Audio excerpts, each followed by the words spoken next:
आंख के अंधे चौथी फेल अंगूठा छाप बकरी चोर गधे बेच के गुजारा करने वाले चाइना को दुलारे चाइना भी कहती है।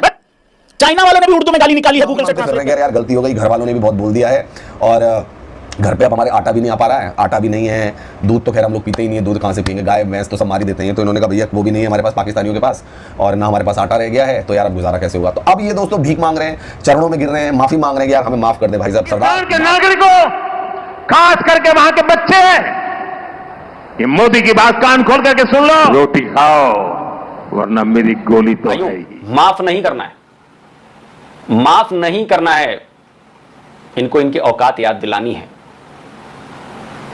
इनको याद दिलाना है कि तुम्हारे दिल के अंदर जो है वो हम सबको पता है। हमें याद है कि तुमने हमारे इरफान खान के लिए वो नहीं देनी चाहिए थी। इसके लिए मुझे मेरे घर से, मेरे बड़े भाई से कहा गया है कि यार आप देता रहे। आप वाले तो आपको पता है कितने बेशरम है, वो भाई हार भी जाते हैं ना तो भी भैया वो जश्न मनाते हैं। वो तो अच्छा है कि लाइव टेलीकास्ट हो रहे होते हैं मैच इंडिया पाकिस्तान के, वरना ये पाकिस्तान वाले मैच हारने के बाद भी जश्न मना रहे होते भाई। तो चाटना पड़ता है गुरु। भारत के खिलाफ जो जो गया है उसने थूक कर चाटा है और तुमने भी थूक कर चाटा, लेकिन अभी इससे कोई औकात नहीं है ना इनकी। इनको थोड़े से पैसे दे दे, अपने माँ बाप को गाली दे दे भाई। हाँ, दे देंगे। ये वासे और इफ्फी मिलकर एक अपनी माँ को गाली देगा, एक दूसरे की माँ को गाली देगा, क्योंकि इनकी औकात नहीं है। जो इंडिया के उनको दिए मैंने गाली यार, उसके लिए मुझे शर्मिंदगी है। उस कुर्सी को गाली नहीं बनती, उस स्टेटस पाकिस्तानी ही क्या जो अपनी बात से ना मुकर जाए, वो पाकिस्तानी ही क्या जिसके खून में गालियां दे रहे थे, तुम्हारी ऐसी की तैसी, ये कर देना, बाहर में जाओ, देखो तुम जो वीपी लगा के देखते हैं इंडिया वाले, तुम्हारी ऐसी की तैसी, खबरदार मेरे को दिखा, खबरदार ये क्या वो क्या। अब क्या हो गया? हरामखोर मैं तो कह ही रहा हूं, ये तो खैर सुगर की औलाद है, इसमें कहीं कोई डाउट है। चुप रहने की जरूरत थी, लेकिन तुमने गलती की तो तुम्हें सजा भी भुगतनी पड़ी। भाई लोगों, ये है, ये किसी के भी नहीं है।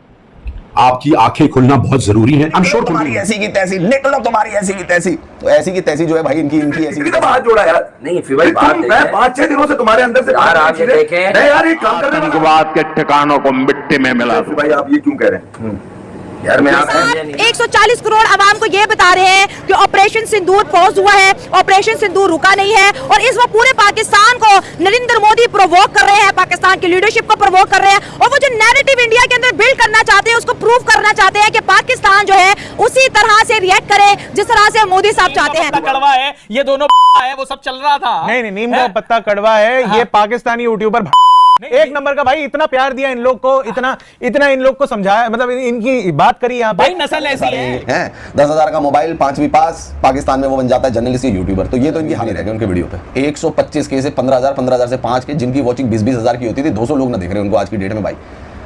दो चार ये बगैरतियां देख चुका हूँ कि लोग बैठते हैं साथ काम करते हैं, उसके बाद वो स्क्रीन पर लड़ पड़ते हैं। मैं इस डर में नहीं बोला कि ये वाली बगैरती ना हो जाएगी। मुझे माफ कर दीजिए पापा, मुझे माफ कर दीजिए, मुझसे बहुत बड़ी भूल हो गई पापा, अब ऐसा कभी नहीं करूंगा। मैं अशरफ अली की बातों में आ गया था पापा, अशरफ अली की बात में कभी नहीं आऊंगा पापा, मुझे माफ कर दीजिए पापा। मेरा कोई घर नहीं चल रहा, मेरी किस्तें हैं पापा, मेरी गाड़ियां हैं, मेरे घर की किस्तें, मेरी बिजली है, मेरे खाना खाने, मेरे बच्चे हैं, मुझे माफ कर दीजिए पापा, प्लीज मुझे माफ कर दीजिए।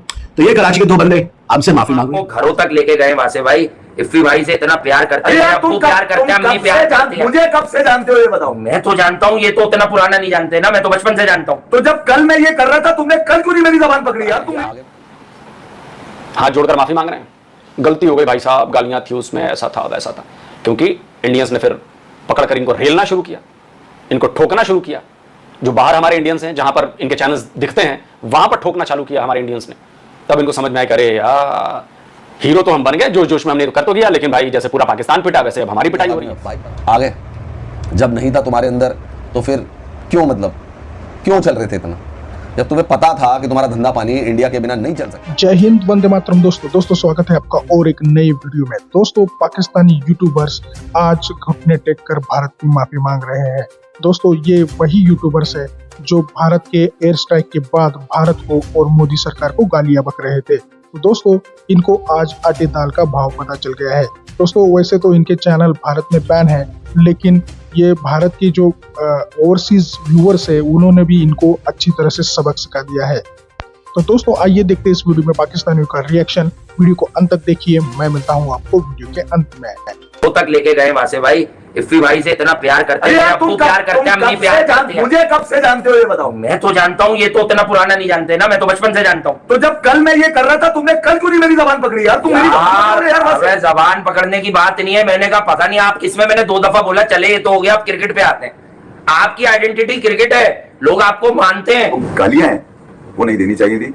इसके लिए मुझे मेरे घर से, मेरे बड़े भाई से कहा गया है कि यार आप बेहतर है आप ना करें, क्योंकि आप अगर इस रवैये से इस तरह से बैठ के करेंगे तो फिर आप अपनी तरबियत के खिलाफ चले जा रहे हैं। तो गाली है, और वो प्राइम मिनिस्टर जो इंडिया के, उनको दी है मैंने गाली है, उसके लिए मुझे शर्मिंदगी है। उस कुर्सी को गाली नहीं बनती, उस स्टेटस को गाली नहीं बनती। सही बात। वहां कोई भी हो उसके लिए मुझे माफ।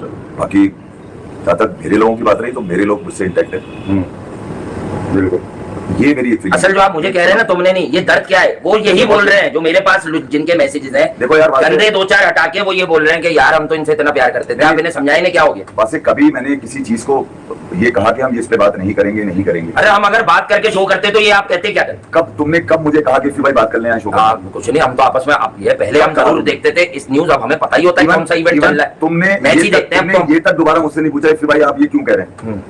यार मैं आप समझे नहीं ना भाई, जिस तरबियत से मैं यहाँ तक पहुंचा मैं यही तो परेशान हो गया। मैंने आखिर में ये समझा कि आप किसी किस्म के डिप्रेशन में। हमने देख लिया किसके पास बॉर्डर के उस पार कितनी कैपेबिलिटी है उनकी आर्मी के पास, हमारे पास क्या कैपेसिटी है, हमारे पास क्या स्ट्रेटेजी है। लेकिन ये देखिए मोदी साहब पाकिस्तानी यूथ को पुकार रहे हैं। ठीक है, यूथ सबको बड़ी प्यारी होती है। यूथ में क्या होता है, 16 से लेके 28-27 साल की जो जनरेशन होती है वो यूथ में आती है। उन्हें बोल रहे हैं कि टेररिज्म एक बीमारी है, इस बीमारी से आप लड़ो वरना फिर मैं तो हूं ही। तो ये देखिए मोदी साहब ने आज तक कभी किसी नेशन के लिए ऐसे वर्ड यूज नहीं किए। क्या वो हमें प्रोवोक करना चाहते हैं कि हम भी इसी तरह की नैरेटिव बिल्ड करना शुरू करें? मोदी साहब को एक ना डिलेमा है कि ये पाकिस्तान जो है ये भारत के अंदर दहशतगर्दी करवा रहा है, पाकिस्तान जो है वो फंडिंग कर रहा है। That is all wrong, that is all propaganda. इसमें कोई हकीकत नहीं है। बेसिकली भारत दहशतगर्दी का इसलिए, भारत के पॉइंट ऑफ व्यू के मुताबिक वो इसलिए शिकार है क्योंकि उसने लोगों को इतना सप्रेस किया हुआ है। जब आपको आपके राइट्स नहीं मिलेंगे कश्मीर में, जब आपके बड़ों को आपके सामने मार दिया जाएगा, डेफिनेटली वहां की जो अवाम है दे विल, जब उनके पास ऑप्शन नहीं होगी कोई, they are gonna pick up a gun, they will arm themselves, क्योंकि आप उनकी नस्ल खुशी कर रहे हैं। What is the problem?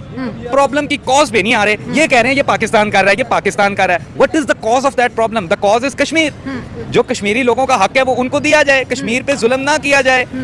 वो मतलब आपको लग रहा है जो मोदी साहब कहते हैं कि मैंने आर्टिकल 370 हटा दिया, 35 से हटा दिया, मैंने यहाँ पे डेवलपमेंट करवा दी, मैंने पत्थरबाजी रुकवा दी, मैंने टूरिज्म को बूस्ट किया, तो क्या वो कश्मीरी के राइट्स में नहीं आता? बिल्कुल, उसने वो रिवोक करके बहुत गलती की, उसने गलत किया जो कि उसको नहीं करना चाहिए था। जहां तक बात रहेगी कि कश्मीरियों को उनके राइट्स मिल रहे हैं, ये बिल्कुल गलत बात है। कश्मीरी आज भी इंडिपेंडेंस और फ्रीडम स्ट्रगल के अंदर उनकी जिद्दोजहद है और अल्लाह उनको काम। तो दोस्तों, पहलगाम के जो कायराना हमला था उसका भारत ने एयर स्ट्राइक करके बदला लिया, लेकिन ये पाकिस्तानी यूट्यूबर्स भारत को गालियां बक रहे थे, मोदी जी को भी भला बुरा कह रहे थे और भारत को हम ऐसा सबक सिखाएंगे, वैसा सबक सिखाएंगे, ऐसी डींगे मार रहे थे। तो दोस्तों, आज भारत के दर्शकों ने इनको इस लेवल पे लाके रख दिया है कि वो आज हाथ पकड़कर, हाथ जोड़कर माफी मांग रहे हैं। आप अंदाजा लगा सकते हो कि इनको कितना बड़ा फटका बैठ गया है। दोस्तों, वैसे तो इनके चैनल्स भारत में बैन है, लेकिन जो ओवरसीज व्यूअर्स है, ओवरसीज स्पेक्टेटर्स है, इन्होंने भी इनको पूरी तरह से बेदखल कर दिया है। तो दोस्तों, इनके लाइव में जहां पहले 25-25 हजार लोग जुड़ते थे, वहां अब 200 से भी कम लोग जुड़े रहते हैं। तो दोस्तों, आप अंदाजा लगा सकते हो कि इतना ज्यादा फटका इनको बैठने वाला है। तो दोस्तों, भारत के जो व्यूअर्स है उन्होंने एक बहुत ही शानदार तगड़ा जवाब इनको दे दिया है और अभी इन पाकिस्तानियों को पता चल गया है कि भारत की ताकत क्या है। इन्होंने ये थूक के चाटने वाला काम किया है। ये पाकिस्तानी जो रेपुटेशन है उसको बिल्कुल भी मैच करने वाला काम है। इसमें कुछ भी उन्होंने मतलब ऐसा आउट ऑफ द वे जाके नहीं किया, क्योंकि ये उनका रोज का ही काम है। तो दोस्तों, आपकी इसके बारे में क्या राय कमेंट में जरूर बताइएगा। चैनल पर नए हैं तो सब्सक्राइब करके बेल आइकन जरूर दबाइए। आज की वीडियो में यही रुकते हैं, मिलते हैं और एक नई वीडियो के साथ। तब तक के लिए जय हिंद, वंदे मातरम।